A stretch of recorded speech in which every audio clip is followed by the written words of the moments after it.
กราบสวัสดีท่านผู้ชมกราบสวัสดีประชาชนทุกคนสมบูรณ์มื้อนี้ก็มาพบมาพ่อกันแล้วกับซ่องเบาควันบ้านนาทุกคนเอ้ย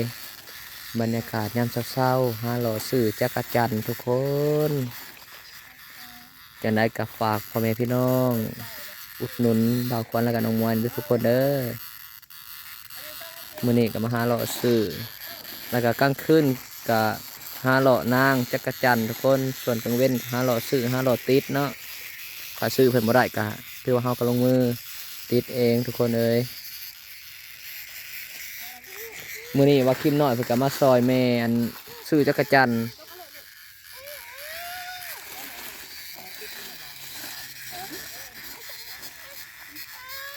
แค่ต้องจิกน้อยน่ะก็หลายอยู่แล้วเนาะดิฉันผิดเนาะฮู้ตัวเลยเอามาสิเอาบักน้อย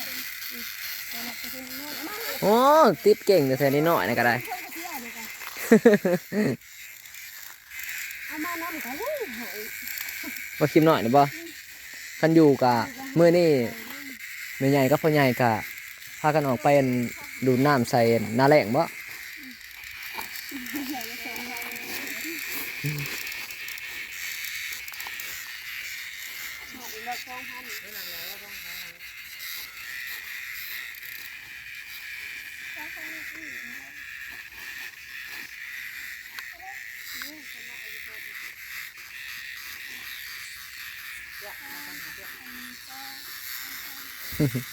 ตังค์น่ะไปซื้ออยู่ไสตังค์น่ะ เอามาให้มัน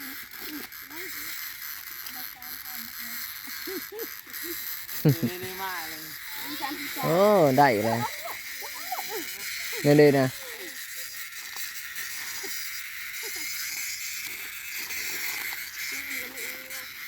เอาอยู่กับเจ๊เอ๋ยนี่ลูก เอามันนะ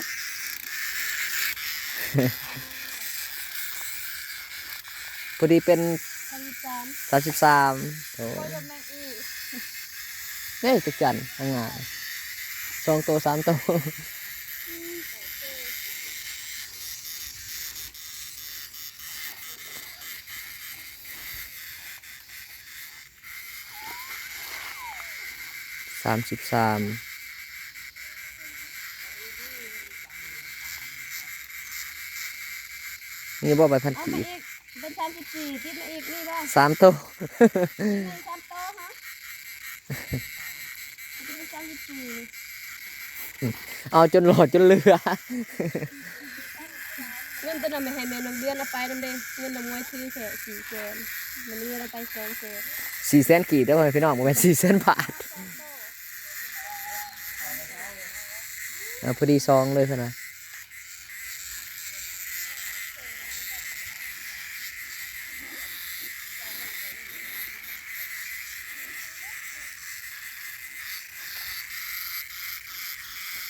พอดีรอบแรงทุกคนเขาก็จะได้กลับมาเบิ่งท่านน้องหมวยจะจัดกันนี่ไว้ใจได้ทุกคนคือว่าเฮาเอายางแบบว่าเอายางใหม่เนาะที่ว่ากินได้ทุกคนเลยบางคนเพิ่นเฮาไปขายเพิ่นก็ย่านเฮาเอากาวติดหนูเพิ่นว่าติดบ่แม่นทุกคนเลยคุณภาพ ไปจ้ะ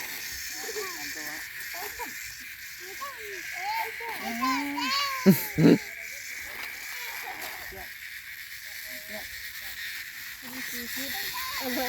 34ไปลูกไป ไป ไปลูกไปเลยลูก ไปลูกไปโอ้พอค้าน้อยผักป้าลุงหรือว่าพ่อแม่พี่น้องเนาะอุดหนุนหน่อยเด้อว่ากินน้อยพอค้าน้อยหรือว่าใครมีลูกมีร้านอยู่ไทยเนาะอยากฝากให้พ่อให้แม่กินเฮาก็เอาไปส่งได้ทุกคนเลยจะซื้อให้พ่อให้แม่กินก็ได้นะทุกคนเนาะบ่าวควันกับบ่าวบุญเพ่งพร้อมบริการทุกคนถึงหน้าเฮือนเลยไป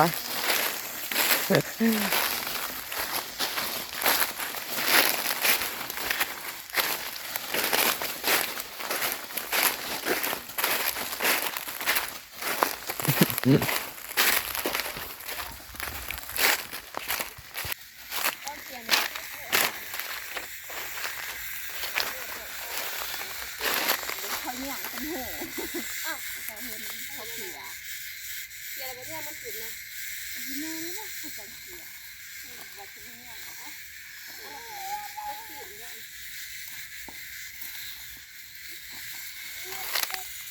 โมเมน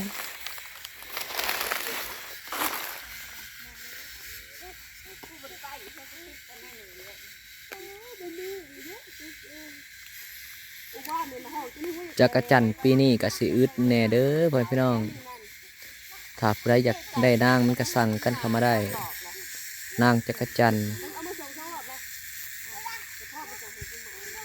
ไผเฮ้ย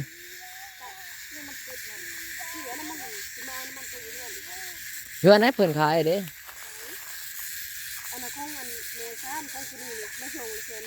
ส่งก็เล่าเอาเลยเด้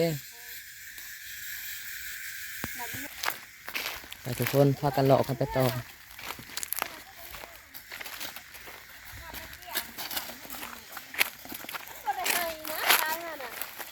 เป็นอยู่เฮือนหลังใหญ่พุ่นเด้มันไปเล่นอยู่เพื่อนบักเสี่ยวกู เห็นแต่พ่อใหญ่เพิ่นน่ะนมป้อน ขีดกระมาบ่จะมาเบานุ่งเอาน่ะขีดกระมาบ่แต่พ่อเห็นพ่อใหญ่เพิ่นเอานมก่อนอยู่ว่าซั่น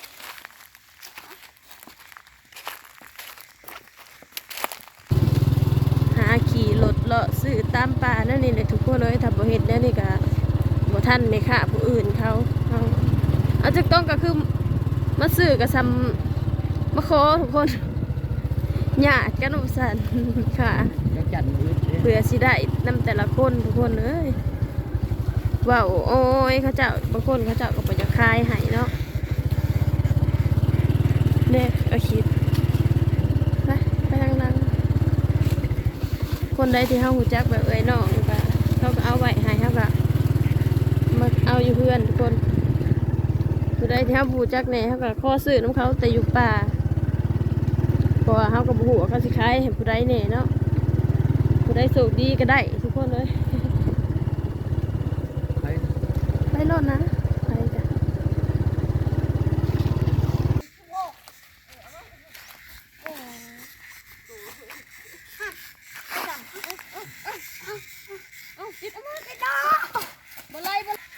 มื้อนี้จักรจันทร์ออกเด้อทุกคน ลืมน้ำลามอยู่ดูนี่ตั้งมันบ่เป็นใจให้เปิดเลยมาได้ที่ข้าวมันกี่เป็นเรื่องไม่ใช่ของที่โป๊ะไปยอดนะเขาไปกินมันก็ได้เยอะอะไรกี่ ลายเลยตัว4,000นะมันติดเห็นมา4,000เด็กน้อยเนาะทุกคนเนาะเพิ่นก็พากันมาในใดหาเงินได้แล้วทุกคนสำนี่กำลังดีใจหาเงินได้ด้วยตัวเองทุกคนเลยติดจักรจันทร์วิทย์จากจักรจันทร์นี้แล้วฝนตกมาเฮาก็สิได้มาหาเห็ดพอกันเนาะทุกคนเนาะถ้าว่าผู้ใดที่กำลังรออยากได้เห็ดเพาะก็สั่งกันเข้ามาได้ก่อนก็ได้ทุกคนเห็ดเพาะจักซิโร่เท่าไรเฮาก็บ่ทันฮู้อุ้ยผู้ว่าคีมเพาะหมู่ บ่จักเต้นบ่จักดีด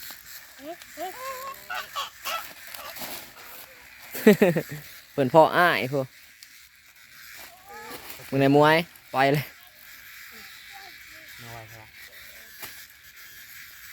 เห็นเขาเพลงเยอะ อยู่รังพู และคอยอันติดให้เอื่อยอันนั้นเด้ทัวไอติดนะไปติดนี่ละที่ห้านเด็กโบ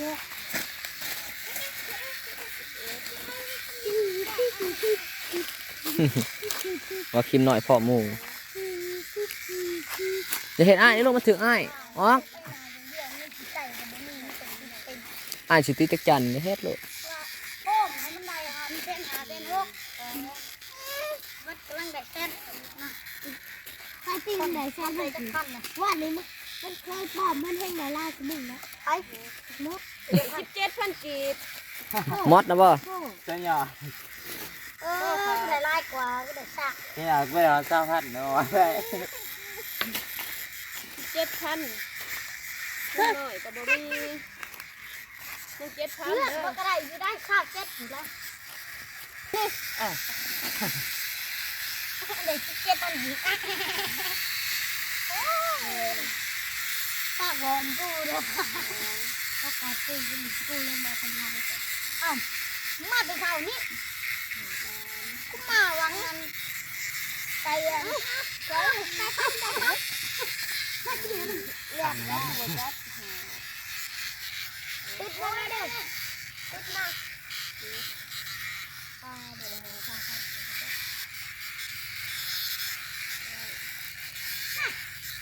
ไอ้ทำมาสิ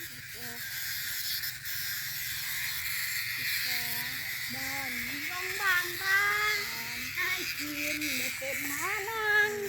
ไอ้กิน ตั้งดีในยุโรป40 ไอ้เทียมไม่ไปกินกัน นี่ครับพี่พาน้องเบิ่งบรรยากาศเนาะตามป่าตามดอนกลางคืนกะหลายพี่น้องเพิ่นมาหานางจักรจันทร์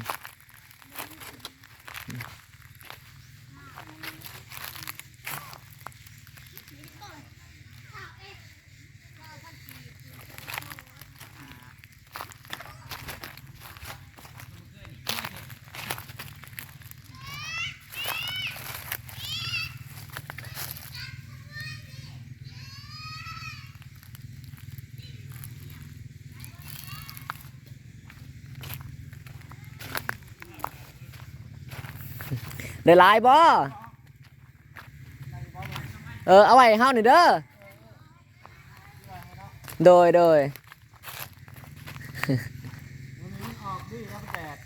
มื้อวานนี่ก็เฮามาตอนนั้นเที่ยงน่ะก็เห็นดีอยู่แล้วมันกำลังห้องนะจุ่มกัน4โตวก็มี ออกได้เหมือนมันแดด อืม มันหอมจะหน่อย แต่ว่ามันยังนั่งมันบ่ได้เมื่อคืนนี่ ก็ได้คอยก็ได้ 2 คนได้ขีดเดียว อืม พอหน้า3 ทุ่มบ่ไหว เอาละพ่อแม่พี่น้องมาคอนกาเซลาพี่ลาน้องไปเพียงเท่านี้จะได้กับพ่อกันโอกาสหน้าเนาะพ่อแม่พี่น้องสบายดี